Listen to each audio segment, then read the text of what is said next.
Olha quem voltou! O Diário de Trade está de volta. Depois do nosso recesso, depois do nosso período na mentoria, estamos de volta aqui para tentar passar um pouco de conhecimento de maneira, né, sem pressão. O mercado já acabou, agora pontuando acertos e erros. Então está de volta o melhor diário de trade do Brasil. Beleza, pessoal? E vamos lá, vamos brincar de Fusca Azul? Alguém já brincou de Fusca Azul? Qual que é a ideia do Fusca Azul? A brincadeira. Você sai, você, seu primo, seu irmão, seu amigo, toda vez que, né, um dos dois visualizarem um Fusca Azul na rua, o primeiro que vê grita Fusca Azul e dá um penteleco um no outro, né? Vamos agora transformar isso em dinheiro. Como assim, Felipe? Você vai ter o seu setup agora, ele vai se transformar em um Fusca Azul. Toda vez que você visualizar o seu setup, você grita Fusca Azul e aí vai e analisa, né, se é uma boa entrada ou não. Por que isso? Porque quando a gente realmente foca em somente procurar uma coisa, é como se todo o resto não importasse. E é isso que a gente tem que aprender a fazer no mercado, pessoal. A dar importância somente para o nosso operacional. Criar um compromisso somente com o nosso gatilho operacional. Então, comece a brincar de Fusca Azul e ganhe dinheiro.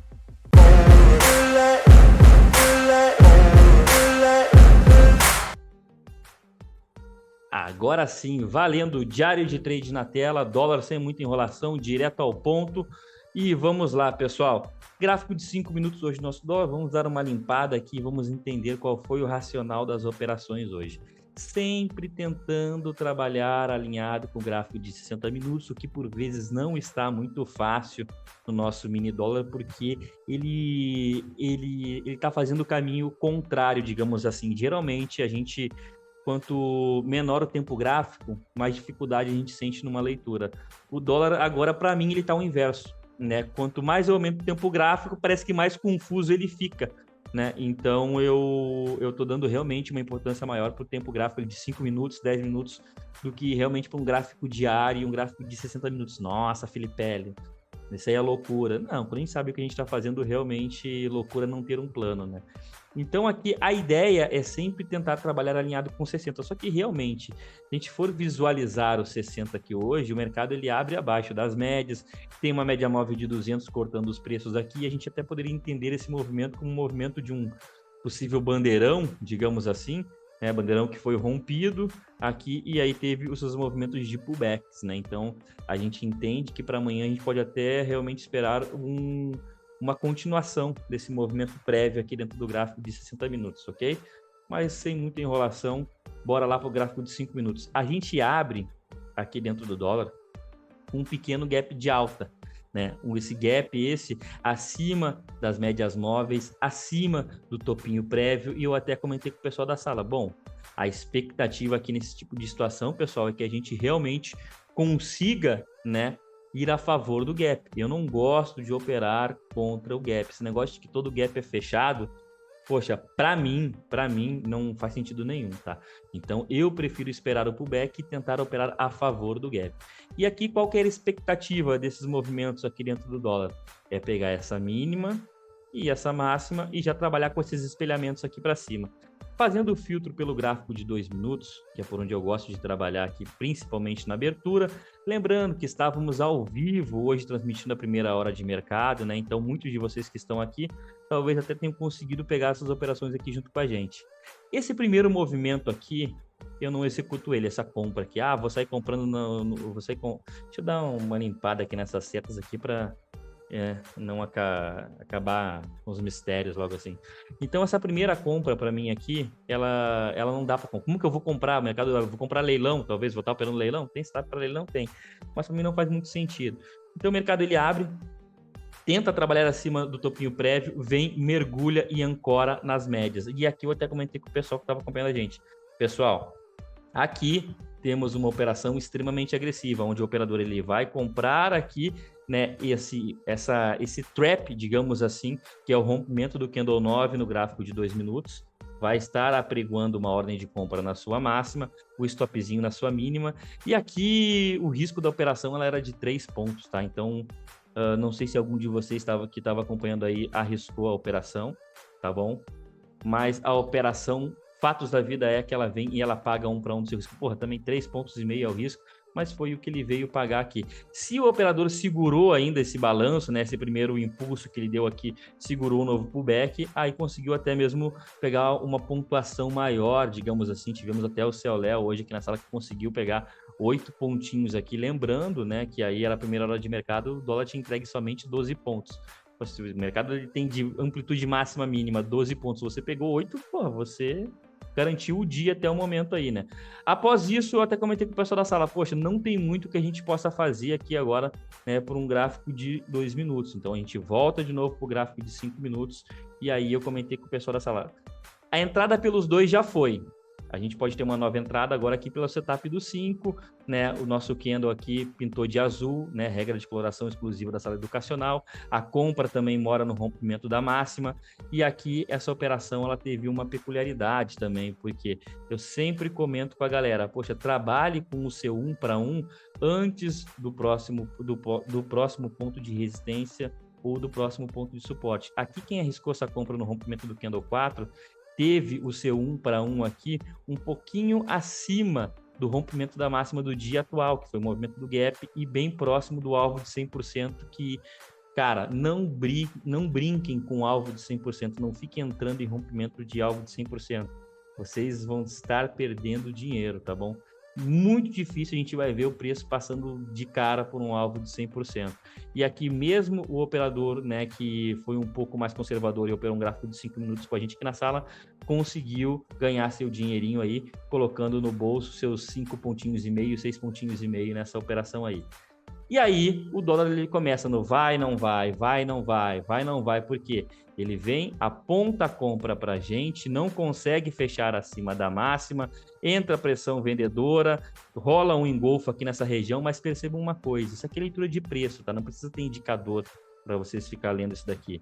Não tivemos nenhum fechamento abaixo do topinho prévio e abaixo da média móvel de 200. Então, tudo que o dólar apresentava aqui para mim nessa região, nessa faixinha amarela, era um ponto de atenção. Será que vai ancorar novamente nessa região? Se ancorar, eu tenho um novo ponto de compra.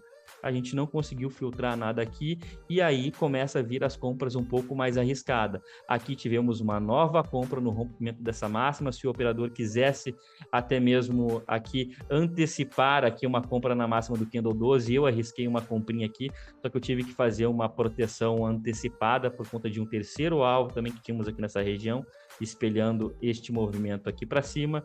Achei melhor ficar, né, proteger, né? E estava bem na cara desse alvo de 100% aqui também, então achei melhor realmente proteger a minha operação. Saí aí no break-even sem problema nenhum.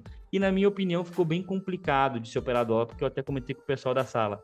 Poxa, aqui ele estava com toda a cara de ser aquele dia que ele sobe se esfregando na média. Então, ou seja, eu como trabalho com médias, é muito ruim quando o preço ele se afasta da média e volta para a média. Se afasta da média, volta na média. Se afasta da média, volta para a média. Ele não apresenta aquele movimento limpo, né? Que vai em linha reta, aí seus 10, 15 pontos para cima, a gente resolve o dia e tá tudo certo. O movimento ele ficou bem errático, na minha opinião. E a partir do momento quando ele começa a apresentar aqui esses movimentos de falha de rompimento de topo, já temos aí 200%, né, da projeção de Fibonacci, a gente começa a ficar com o pé atrás. Fatos da vida tinha tudo para subir hoje esse dólar aí, né, se tratando de região de preço, só que realmente não conseguiu desenvolver. Depois eu até estava trabalhando aqui no mais final do dia com essa projeção aqui, tá bom? Então ele começa a apresentar falhas aqui nessa região. Poxa, Felipe, falhou topo, vou sair vendendo? Cara, na minha opinião, não vou estar trabalhando contra médias aí, né? E mesmo ele perdendo aqui a sua média móvel de 20 períodos, para quem utiliza a média de maneira como a gente utiliza aqui na sala aqui, eu não posso sair vendendo porque eu tenho uma média móvel de 50 aqui nessa região. E lembrando, na minha opinião, aqui é ponto de compra. Então, se alguém conseguiu filtrar uma compra aqui nessa região, na minha opinião, foi a compra do dia aí, né? Porque ele sobe em linha reta aqui nessa região, até mesmo arma um pivôzinho aqui, né? No nosso horário de almoço. E se alguém conseguiu comprar por aqui, ele deu mais um tiro para cima. Então, o dólar hoje só foi compra, só consegui visualizar compras e compras no dólar. Em nenhum momento pensamos em vender dólar aqui na sala hoje, tá? Então, realizamos aí 3 operações na ponta compradora e todas elas pagaram muito bem aí, tá bom? Após isso, aí na parte da tarde, o dólar fica bem errático. Até comentei com o pessoal da sala que a gente não poderia vender. Se fosse para bater uma venda, seria somente abaixo aqui dessa região, desse fundinho prévio, porque já ia ser um movimento perdendo a região de suporte, perdendo todas as médias. Talvez um trade que fosse de encontro à média móvel de 200, em que em nenhum momento aconteceu. Depois, até mesmo a hora que fechamos a sala, teve colegas aí que conseguiram filtrar compras. Conseguiram filtrar compras aqui nessa região. Lembrando, se você está comprando a favor das médias, seu stop tem que estar sempre atrás das médias. Lembre-se, média móvel é o colete à prova de balas do trader, tá bom? Então, para quem conseguiu pegar o dolinha hoje aí, como a gente aqui na sala, parabéns demais. Na minha opinião, foi fácil o dólar aí hoje, tá? Só exigiu um pouco mais de experiência e agilidade do operador, tá bom? Vamos para o índice. Assim como o dólar a gente só comprou, o índice a gente só vendeu hoje aqui na sala. Era venda, venda, venda, venda, venda. Foi só venda aqui na sala hoje. O índice ele abre também frustrando aqui o movimento que eu pelo menos esperava, né? Uma continuidade do movimento do dia anterior. Ele já abre com gap de baixa, abre em região de média móvel de 200 períodos aqui. E eu até comentei com o pessoal da sala, poxa, aqui, quando acontece esse tipo de rompimento, né, e aqui a gente tem um gapzinho até mesmo amplo nessa região, eu só uso entrar em uma operação depois que a minha média móvel de 9 cruza a média móvel de 200. Então, a minha venda, né, poderia acontecer aqui ou aqui embaixo, como aconteceu, tá? O que filtramos aí na abertura do dia? Bom, abrindo com gap de baixa, né, se a gente for realmente projetar o último movimento, ele vem, abre, se aproxima dessa região de fundo, então esse daqui seria os meus alvos, né, maiores aí para o dia, digamos assim. Então esse daqui seria os alvos para baixo. A venda, na minha opinião, ela não foi uma venda tão fácil. Por que não foi uma venda tão fácil, Felipe? Porque a gente vem de uma tentativa de frustrar o movimento de alta. E o preço ele tem memória. E essa memória de preço ela pode parar onde? A gente tem o mercado subindo. Ele começa a corrigir aonde que ele pode parar. A gente tem sempre que pensar isso. Na minha opinião, pessoal, ele tem duas regiões que ele pode... Na verdade, 3 regiões que ele pode parar. O último topo, o último fundo, né? Dependendo do movimento que o mercado apresenta, retração de médias, que é o mais provável, e se tiver uma média móvel ainda confluindo com uma retração, é bem provável que ele encontre esse ponto como um ponto de suporte ou um ponto de resistência. Entendendo isso, filtrando por um gráfico de 2 minutos aqui, eu falei para o pessoal, poxa, pessoal, mercado com gap de baixa, né? Vamos operar vendido. Eu não quero operar comprado. E a primeira venda que fizemos no dia aqui hoje foi aqui, né? Um movimento de pivôzinho clássico. Isso daqui não tem nem muito o que explicar, né? Não adianta fazer firula aqui. É um movimento de impulso, correção, impulso. O risco da operação aqui era de 110 pontos, tá? E tinha um ponto de atenção. O que era o ponto de atenção? O ponto de suporte, retração de 61,8 do dia anterior. Mas perceba que você conseguiu antecipar a venda. Você bateu a sua venda aqui nessa perda desse fundinho. Então, tinha um espaço para você realizar o 1 para 1 do seu lucro aí. Aí eu pergunto, quem é que quer o 1 para 1 do risco? Pouquíssimos de vocês colocam no bolso, né? Porque vocês querem só os trades 2 para 1, 3 para 1. Não estou falando que está errado, estou falando que se você não consegue ganhar dinheiro realizando o lucro 1 para 1, como que você vai tentar um risco-retorno 2 para 1, 3 para 1? Você não está preparado para essa fase do jogo ainda, entendeu? Então, aprenda a ganhar o seu risco-retorno 1 para 1. E aqui, quem colocou o risco 1 para 1 no bolso, garantiu um tradezinho aí, ganhando seus 110, 120 pontinhos aí na primeira hora de mercado. Após isso, a gente percebe que o mercado ele fica bem lento, né? Bem lento, de certa forma, até mesmo encaixotado aqui. Eu falei para o pessoal, poxa, ele pode ter encontrado suporte aqui na retração de 61,8 do dia anterior. Caso ele venha a perder, a gente tem que fazer o simples, que funciona, galera. Espera ele perder o ponto de suporte, espera a correção, e aqui a gente tem o próximo movimento de venda aqui. É uma venda de rompimento de 61,8. Na verdade, não é nem um rompimento, é o pullback aqui dessa região, tá? E aqui a gente tem o risco dessa operação aqui na casa dos seus 200 pontos, se a gente for trabalhar com os rompimentos aqui, e ele vem e entrega novamente o seu risco retorno 1 para 1. A pergunta que eu faço é, quem é que pegou 1 para 1 aqui? Quem vendeu aqui, colocou o lucro no bolso? Pô, Felipe, né? Não coloquei lucro no bolso. Por quê? Porque aí a gente já tem que começar a pensar uma coisa. Você já poderia ter colocado os seus... Opa! Poderia ter colocado no bolso aqui seus 110 pontos e aqui seus... Vamos chutar baixo, seus 150 pontos aí. A gente está falando de quase 300 pontos no dia, galera. E aí? Quando que a gente vai começar a finalizar as operações? Porra, arrisquei X, tá me pagando X, vou finalizar a operação. Quando que a gente vai parar com aquela expectativa de virar torcedor, né? Ah, entrei em trade, tomara que ele vá 5 para 1 aqui para mim poder ganhar dinheiro. Não dá, tá, galera? Então, aqui, como eu comentei aqui na sala, a gente teve 2 operações muito boas na parte da manhã e as 2 pagaram muito bem, tá bom? A segunda até mesmo aqui foi até mais rápida, né? Foi uma escorregada que o preço deu aí, juntamente com a abertura do mercado à vista. Na verdade, não foi com a abertura, né? Já tinha sido 10, já era 10 horas e 14 minutos aí. Já estávamos esperando até mesmo o próximo indicador. Após isso, o mercado ele sente essa região aqui, né? Sente essa região do primeiro alvo.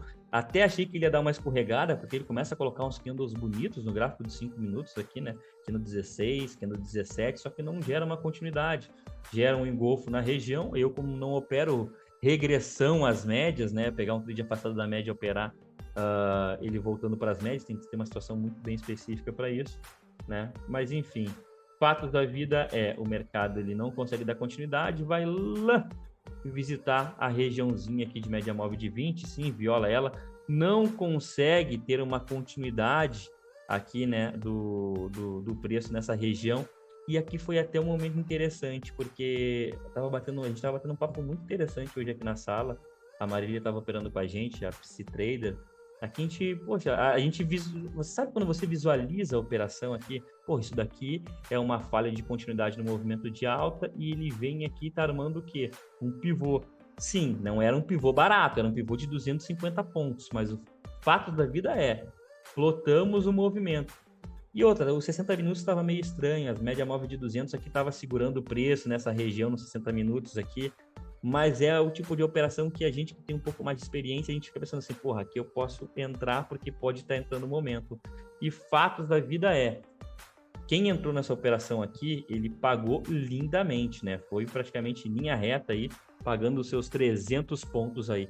Após isso, ele vem, cutuca novamente uma perda de mínima atual do dia aqui, deixa bastante pavio, né? Não consegue dar continuidade e ele arma uma nova venda aqui para a gente aqui na perda da mínima do candle 32, porque, percebam, o preço estava trabalhando acima das médias, acelera contra as médias aqui, né, a favor das médias, vem, faz um regresso na média móvel de 9 e a gente tem um novo ponto de venda aqui.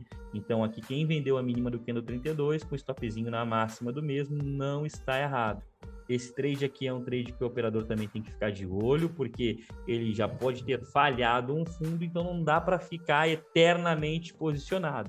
O que você arriscou aqui nesse trade? Você veio, você arriscou seus 250 pontos. Porra, ele quase cutucou os 250. Protege no mínimo, aqui na regiãozinha desse pavio aqui. Coloca aí seus 150, 200 pontinhos no bolso. Não dá para deixar voltar como um foguete, senão você toma um stop, tá bom? Então, não está errada a venda que se alguém realizou aqui, né? Não está errada de acordo com o meu operacional, de acordo com a maneira como eu leio o mercado, tá, pessoal? Toda e qualquer análise aqui é dentro da minha leitura. Não estou falando que isso é verdade absoluta. É somente a minha leitura. E após isso, o que tivemos aqui? Mercado ficando extremamente lateralizado, né? Meninos e meninas não indo para lugar nenhum. Aqui foi a nossa volta do almoço. Até quando eu sentei aqui na mesa do escritório, eu até comentei com o pessoal, poxa, pode ser que esteja armando uma vendinha aqui. Só que sabe quando o negócio ele fica... porra, acabei de chegar na frente da tela e já visualizei um trade. Vou entrar? Porra, claro que não, respira, calma.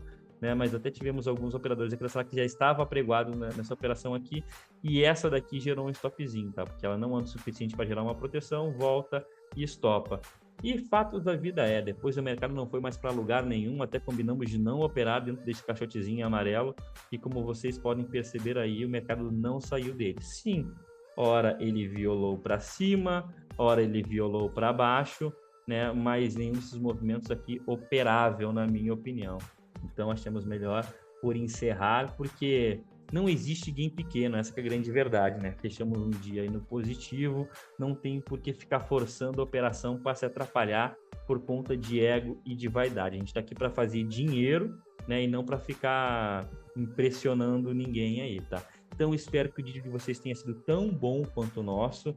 E, de novo, repito, se você procura um operacional para chamar de seu, um operacional objetivo, claro, que é o que temos aqui na sala, te convido a participar da nossa imersão operacional, né? Ela vai ter início no dia 14 e quem adquirir a nossa imersão operacional ainda vai ganhar o bônus de 1 mês de sala, né? Fora todo o nosso material de apoio, apostila de gatilhos operacionais, né? Que vocês vão receber em PDF, sugiro que imprimam também, né?